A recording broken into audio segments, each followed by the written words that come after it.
In a previous second channel video, I talked about buffing swords and why those were really important.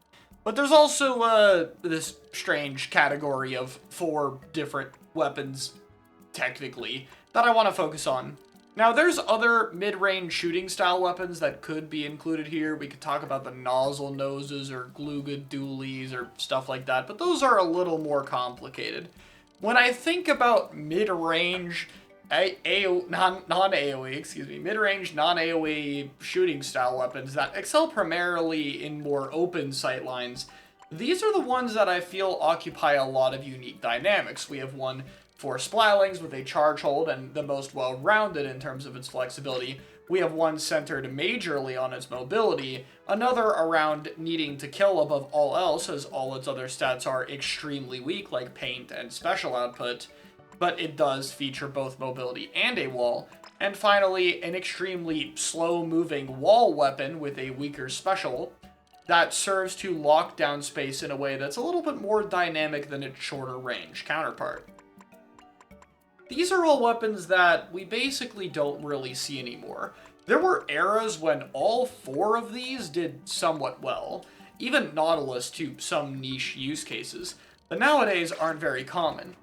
To avoid repeating myself too much in the last video, AoE weapons are very common in the Slayer slot, and have been ever since nerfs to weapons like Squeezer and Stamper that have normally held one of those roles. Nerfing AoE weapons continually, while in some ways healthy, has not really solved the overall problem, and I think having this weapon slot be more appealing is something really important for the game's overall future. So today, let's get straight to the point more quickly this time. What changes should these weapons get to be more viable? Let's start with 96 Deco. This is a tricky one to balance because unlike all of these other ones, this has a version of the weapon that is doing very well with VAC 96. And so buffing this weapon becomes a little scary when it has a kit that's arguably top 10 right now in competitive zones gameplay. Obviously, you could just tone back the points for special on this one a little bit and buff this one down to 200p, which, yeah, I think making both of the weapon kits 200 would be a good start for this. But how can we buff Gal in a way that specifically helps 96 more than anything else? You could also take a look at the special itself. Kraken is one that definitely deserves to get a little bit of buffs, as it's been lagging behind the others ever since the 5-frame nerf, but it's also a special you can't do that much with. It's not exactly a fan favorite option. One thing that I think you could change to make it a little bit better, though, would be the RNG. Now, of course, this is supposed to be a weakness of the weapon, so you can't do too much with it. But 96's RNG is a little egregious at times. I think making it just a little more consistent in some way would be a good idea. It should still be something that the main weapon only has good RNG for a very short period of time.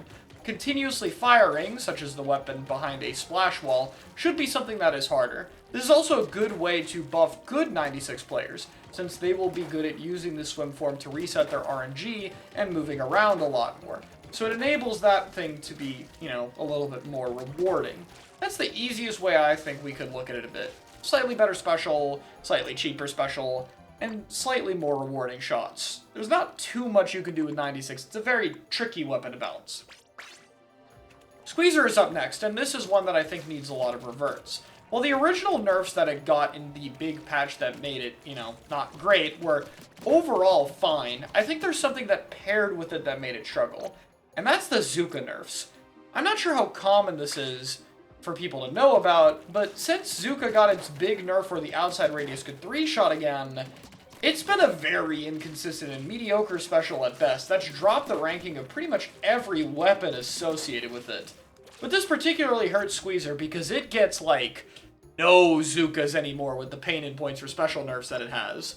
Full Squeezer is okay, but I'm not sure if we want the screen kit to be the main one seeing use. As much as I don't like this kit either, this is the least problematic of the two.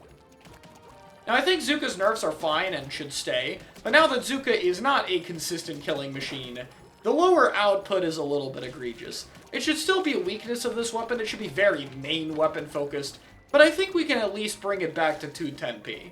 That would be the first change I want to see on it. And honestly, even 200 might not be totally unreasonable, though 210 is where I'm going to put it at for right now. Instead, like with Stamper, I want to look at reverting some of the changes that it got. First off, let's talk about the range nerf.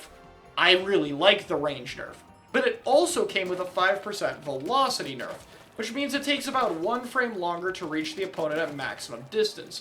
For a weapon that already has precise aim and you have to use while mashing, this feels a little bit unnecessary. Squeezer having faster bullets makes sense for the weapon, so I think the velocity should be buffed back to the way it used to be, without increasing the range.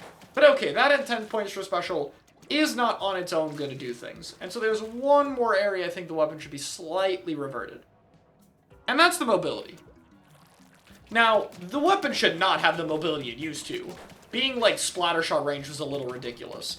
But instead, this is one where, again, I'd like to slightly tweak back what it got. It was an 8% strafe speed nerf originally, and I think you should give about 4 to 5% of it back. This means it is slightly slower than weapons like Splattershot, while still being fairly mobile for its range value. This is also important because this mobility is going to be key to making up for the range nerf that it got in a more skillful way.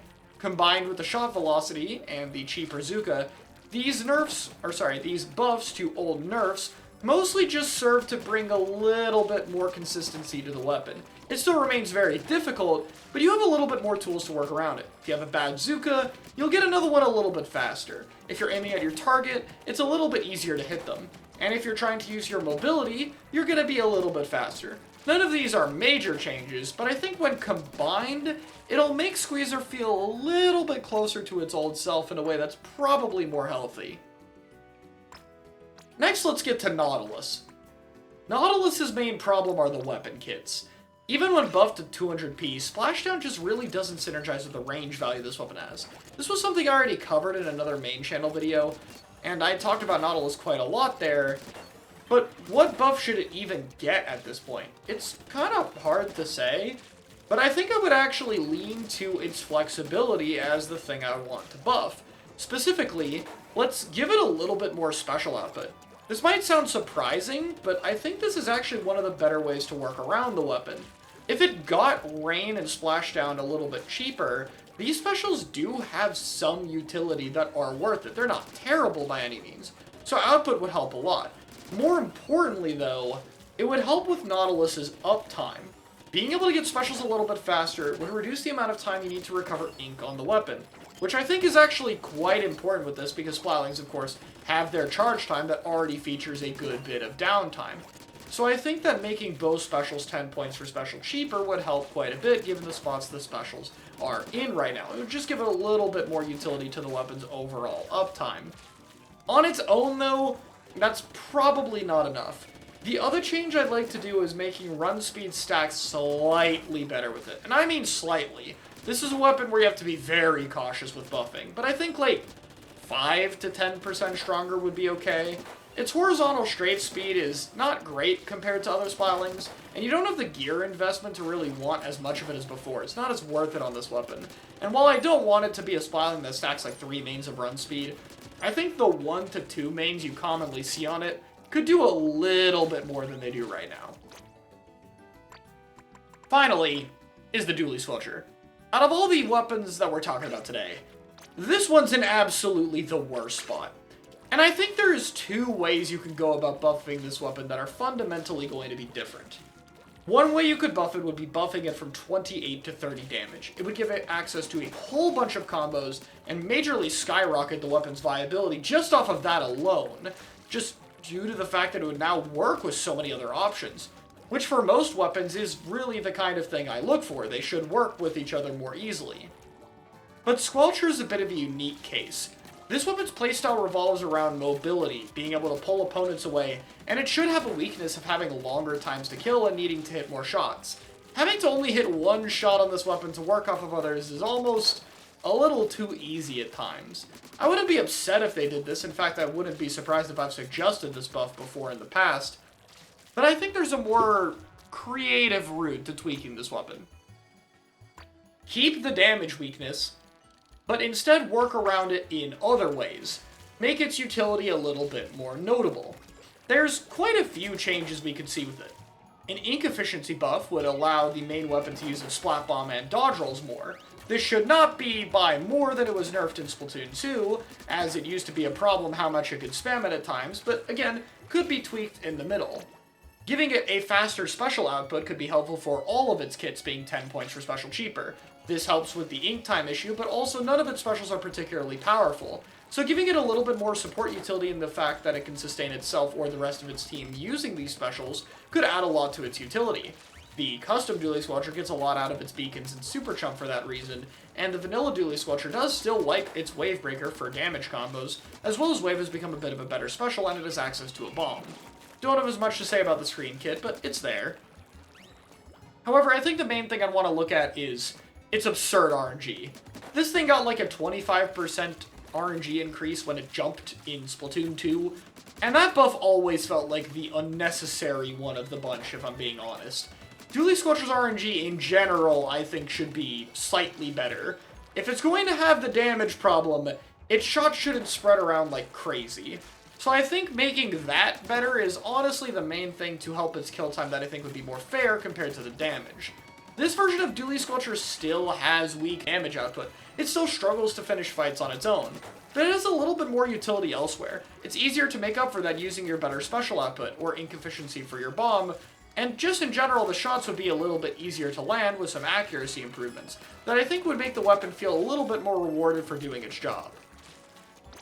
Overall, compared to swords, it's a lot harder to adjust all of these. You'll notice that the changes I have are a lot more vague, or a lot of smaller changes stitched together, because it is very, very easy to overtune these weapons. In fact, pretty much all of these have already been overtuned before in the past, which is kind of the main problem here. You have to be really careful when working with something like this.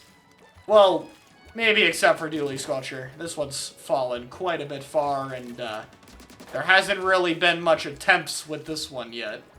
But in general, while Splatanas are the more important one that I mentioned in my first video, I think that these weapons are also a bit overlooked and also have interesting qualities to them. 96's speed weakness is unique for shooters. It really feels way more sluggish in a way nothing but H3 replicates. Squeezer, now that it's been properly balanced, has a lot to make up for, and I think it deserves to have power for it given that its skill was balanced properly. The range value used to make it to where when you clashed with other weapons, they didn't have much they could do given you also had a mobility advantage over them. But now, it's clashing with weapons in their effective range. Nautilus used to be a short-range bully, but it's in a game with a bunch of mid-range. It now has to play some harder matchups as well. And Dually Squelcher already has plenty of weaknesses to work around. So I think these weapons, if buffed properly, could be very interesting. I know this is an ongoing request to just buff weapons, but I hope that looking at this category of non-AoE focused weapons over the past two videos has gotten a bit of an eye on what these other mid-range slaying weapons could look like, and how they could uniquely change the game due to how comp building would work around them. Hopefully, we'll see some attempts in the future. Thanks for watching.